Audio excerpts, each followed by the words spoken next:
पहला जून 21 तारीख ने माँ समलेश्वरी मंदिर पासे संबलपुर ठाने बड़ जोग शिविर अनुष्ठित हेबार के जाउछे। माननीय प्रधानमंत्री श्री नरेंद्र मोदी आह्वान लगी पूरा दुनिया जून 21 तारीख के जोग दिवस हिसाबे मने आसुछे।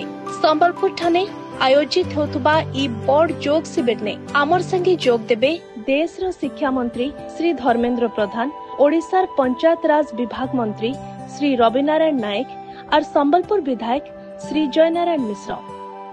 आसुन जून 21 तारीख ने माँ समलेश्वरी मंदिर पासे आयोजित ई बड़ शिविर ने जोग देमा और जोग संगे निरोग रहेबार भारतीय व्यवस्था के विश्व आदृत करमा।